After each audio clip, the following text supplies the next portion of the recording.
Nah, di sini ada Pak Silakan. Izinkan diri saya juga. Nama saya Gadisa Fitri, kalian bisa panggil saya dengan nama Fitri. Jadi di sini saya akan menjelaskan mengenai sholat fardu 5 waktu. Tadi sudah dijelaskan sholat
Adakah yang mau menyempurnakan dari jawabannya?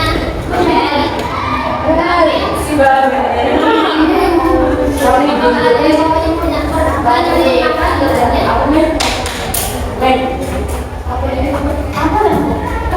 Masih ada yang mau menyempurnakan? Gak apa-apa, gak ada yang dapat yang benar. Nanti kalau bisa kurang benar, saya memutuskan. Gaya dikatakan gak ambil itu benar. Artinya sudah dapat membedakan antara yang baik dan yang buruk. Terus kemudian untuk yang balik ini, yang perempuan, udah kayak di sini ada yang sudah kayak udah berapa coba tangan? Oh, hampir semua berarti ya. Yang sudah untuk yang cowok. Untuk yang cowok itu sudah kayak maksudnya itu kalau yang cowok itu sudah mimpi basah. Seperti itu apa ada nggak perlu langsung kan nanti sini kita belajar jadi kayak tahu itu. Mungkin ada yang sudah ya. Oke, yang ketiga itu tidak hilang akalnya atau hilang, pingsan atau efek obat bius atau mabuk. Kira-kira di sini ada yang pernah ngalamin pingsan atau mungkin bius? Kalau bisa sih tidak ada. Ada kan yang pernah pingsan mungkin? Enggak pernah. Makanya ya alhamdulillah gitu ya. Dari cowoknya mungkin ada kan yang pernah pingsan mungkin pas waktu sholat habis kurang ngomong HP ya, terus istirahat akhirnya bisa kecapean, akhirnya bisa pingsan. Ada kan dari itu menang ada siapa tadi Pak? Ini dari Mas Jidan pernah, jadi banyak yang cewek pernah ya ini aja itu mana apa ini misalnya apa ya misalnya minum kayak kayak gitu tapi di situ kemudian sholat otomatis dia nggak bisa sholat benar nggak ada mampu jadi kayak minum minuman yang sekiranya tidak dibolehkan dan bisa kayak obat seperti itu atau miras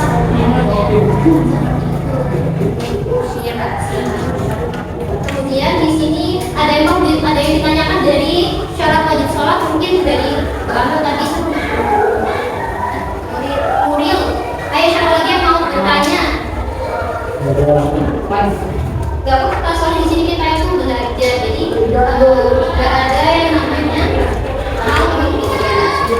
kemudian kita akan dari syarat sah sholat kurang besar atau enggak berarti ya yang pertama seperti yang saya katakan tadi beragama Islam. Jadi ketika seorang itu sholat tapi bukan agamanya Islam, otomatis sholatnya itu tidak akan diterima. Nah, yang kedua itu najis. Dapat yang juga yang buruk seperti itu. Jadi kalau misalnya seorang itu gila seperti tadi kan tidak bisa membedakan antara yang baik dan yang buruk. Kayak misalnya sholatnya orang gila itu kan ada yang pakaiannya kotor atau mungkin pakaiannya yang apa yang tidak menutup aurat seperti itu kan. Nah itu maka sholatnya tidak sah. Kemudian tidak hilang akalnya seperti yang saya katakan tadi. Kemudian masuk waktu sholat. Nah ini penting banget. Jadi kalau misalnya kalian ini buru-buru sholat, tapi belum waktunya sholat itu percuma karena sholatnya tidak akan diterima. Kayak gitu. Jadi kalau misalnya kalian misalnya ada pertemuan sama temannya, tapi karena belum waktunya sholat aja nggak apa-apa. Itu nggak boleh ya. Nanti sholatnya tidak diterima. Jadi itu dulu adanya pastikan. Kemudian suci dari hadas ini ya, agak salah penulisan. Suci dari hadas kecil dan juga hadas besar. Nah jadi kalau misalnya kalian sholat otomatis keadaannya harus suci. Ya, jadi kalau misalnya habis ke kamar mandi sekiranya habis buang hajat atau buang air besar atau kecil harus benar-benar disucikan biar sholatnya diterima.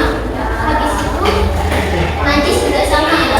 Misal kalian misalnya habis tidak sengaja menyentuh kotoran kucing atau kotoran anjing sekiranya yang najisnya ada itu maka semua dan keluarga ada najis ringan, sedang dan juga kan berdarah. Nah itu tiga-tiganya tidak boleh. Jadi kalau kalian itu salah sebaiknya disucikan terlebih dahulu sebelum melakukan sholat. Untuk yang paling wajib sepertinya ngomong sendiri ya, kalau ada beban ya seperti itu. Apalagi lapar yang belakang ya, kalau ya adanya di depan seperti itu ya kan. Kemudian untuk menutup aurat, mungkin di sini ada yang pernah tapi terawang. Nah itu juga tidak diperbolehkan walaupun sekiranya mukena tersebut itu sudah ketutupan seluruh badan, tetapi kalau menerawang sampai kulitnya itu kelihatan itu juga tidak diperbolehkan. Mungkin dari yang siswanya juga gitu ya, yang coba mungkin pernah sarungnya itu yang agak menerawang itu juga tidak diperbolehkan. Ini sama adanya kayak ini sebenarnya itu juga tidak diperbolehkan ya. Lanjut untuk menghadap arah kiblat, jadi jangan salah arah. Kan biasanya kalau kita udah biasa di sini arahnya bisa ke sana, terus pindah ke daerah lain. Biasanya kan arahnya udah beda ya. Kadang kan kita salah ya, itu juga nggak boleh. Jadi kita harus lihat dulu kan sekarang ada aplikasi di handphone. Kita kalau misalkan ini kan nah kalian lihat dulu arah kiblatnya itu benar atau tidak sebelum melakukan sholat. Misalnya kedua kalau kita sudah sholat tapi arah kiblatnya salah. Kemudian jangan lupa untuk niat ada yang tidak. Kalau misalnya bilang aja ya.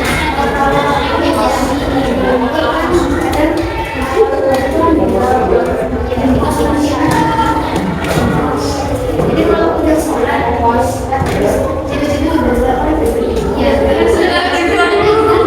ya ikutin itunya kayak misalnya di pesawat, misalnya kita dalam pesawat dan kita mau gini nggak bisa ya, ikutin arah entah pesawat entah kapal itu ikutin pesawat untuk kapal itu. Jadi kalau misalnya habis ke sini ya kapalnya, habis itu belok ke sini kan kapalnya sebenarnya kan ganti ya, itu pasalnya pada itu berada di pesawat atau kapal. Jadi kalau misalnya masa sholat ini menggok habis itu kita gini kan nggak bisa ya, nggak boleh. Jadi dari alat transportasinya itu kalau sepeda motor masa kalian sholat di jalur darat ya, kalau kapal sama pesawat kan mungkin masih bisa untuk melaksanakan sholat. Jadi kalau untuk yang sholat di kapal atau pesawat itu ikutin arahnya dari pesawat atau kapalnya itu. Ada yang lagi lainnya dari sini aku kayak dari tadi di rumah atau mungkin yang dari sana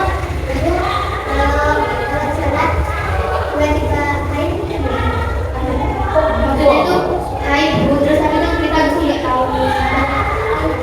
Oh misalnya kalian sedang sholat di sini kalian tapi merasa nggak? Iya kayak merasa kan biasanya kalau kayak ada keluar itu ya.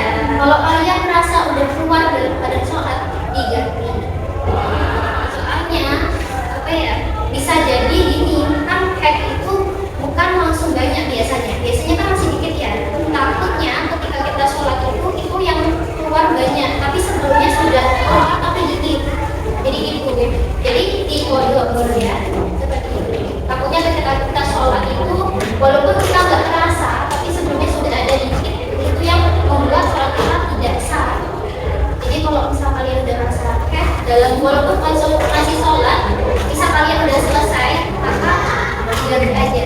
Takutnya ketika kalian sebelum sholat itu sudah keluar walaupun sedikit, kita tidak diperbolehkan walaupun kayaknya setetes kayaknya kalau ada yang mau kita lihat lagi mungkin kayaknya kurang puas logannya atau yang belakang mungkin ada yang mau tanya. Lanjut ya dari mana tadi tertib ya. Nah jadi ya tadi bagian belum ya. Nah berniat ini jadi kalian harus niatnya tuh sesuai sama waktu sholatnya.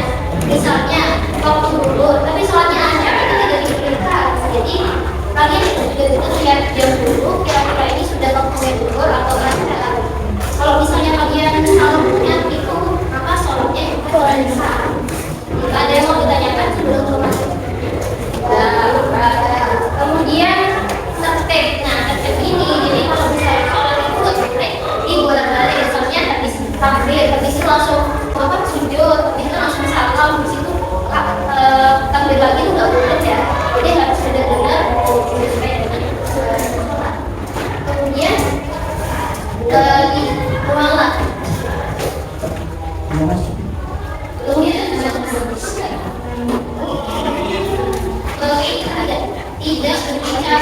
menghalangi bacaan sholat.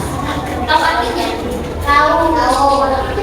Ada yang pernah ngalamin kayaknya ya? Iya. Berarti kayaknya pernah. Siapa yang pernah ngalamin? Gak apa jujur. Yang pernah sholat tapi berbicara. Ya, misalnya kalau enggak senggol-senggol. Kalau enggak mungkin bisik-bisikan beginian apa gimana? Pasti ada yang pernah. Sering kayaknya semua yang pernah. Itu yang kedua nggak pernah.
Didorong misalnya soal ini ya didorong ya. Kalau misalnya kita lebih dari 3 kali sebaiknya kembali lagi. Misalnya kita kayak ini kan otomatis kan didorong ya. Kan ini kan lebih banyak masalahnya. Itu nggak boleh, sebaiknya itu diulang. Kalau misalnya macamnya kan tidak diberikan, kalau cuma ini kan nggak apa-apa, saya lebih dari 3 kali. Di sini saya masih sebelum ada soal ada kan yang mau tanya 20 gampang kok ini soalnya yang saya paparkan tadi gampang banget. Wadah ya, sudah